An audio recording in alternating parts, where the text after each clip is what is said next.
Welcome back to Tech Space, and in this video I just wanted to show you guys or go over basically what the Windows Experience Index is. Now what this is most of the time we get caught up too much on how well our internet is performing and we're not paying attention to how well our PC is actually performing doing specific tasks. So what I want to do is break down those issues and bring them all together into one place. Now what we're going to want to be doing is looking at not the issues only with our internet, but also with our PC. So we're looking at both of those. And now that brings us basically to the Windows Experience Index again. Now, what we're going to want to do here is, or what Windows Experience Index is first, is it's basically an overall take on how your PC is performing given all of these tasks, given the video, given the internet, given the CPU speed, given the video card that's in the computer, the Ethernet card, the cores that are in the processor, how much RAM you have installed on your computer, what type of operating system you have. It takes all of these components that go into a good PC or to any PC, and it takes them and it gives you an overall index on how well your PC is performing compared to other PCs. Now, I'm sorry about my phone, one second. So, given that, you're basically going to want to go on to, well, I'll show you how to get onto the screen first. So, as you can see, I have a 5.1 Windows Experience Index, which is really not that good. But you can, again, you can perform a lot better if you have a lot better equipment. I don't have that much equipment in this PC that I'm using to record with. It's just one of my computers that I've used. Not really the main one that I use. My main computer has quite a bit better. I think it's like a 7.6 experience index, so it does get a little bit better. But basically, to get to the screen, you're going to want to go and click Documents. So go to your Documents and go down to Computer. Where it says Computer, you're going to right-click on it and go down to Properties. Now, once you click Properties, you'll get the screen right here that was just in. And you're going to want to go to Windows Experience Index. Now what we're going to want to do is click Rerun the Assessment down here in the corner.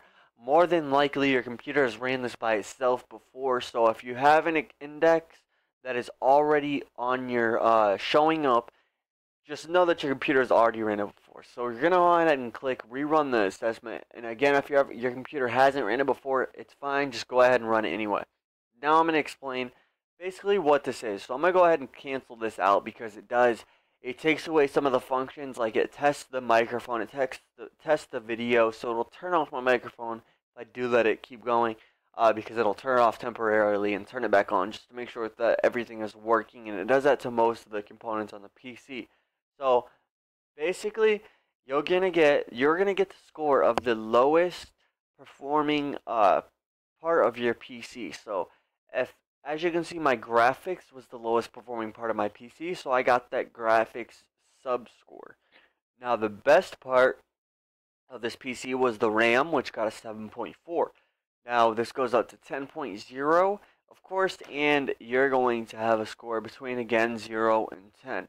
Now, given that score, I wouldn't put too much of a bearing on it how well the overall performance of a PC is, compared to price ranges and stuff like that, because that's a completely different talk once you talk about hardware and stuff like that. This is just a quick, go over of basically how well your computer should be performing on based to other computers. So I would say scoring about a 7 is average.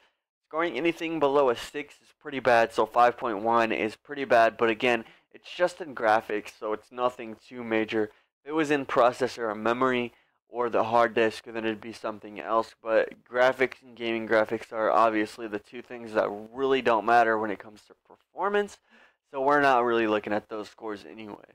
So technically, the lowest subscore is a 5.9, which is around a 6, which is a little bit below average, but it's still sort of, okay. Now, basically, once you have, if you have a great PC, you're going to get a great score, and you can base the performance, again, off of this score, but I wouldn't base the price or overall, cost of a build, just comparing it to the score. So thank you guys for watching. If you have any questions, concerns, or comments, please post in the comment section below.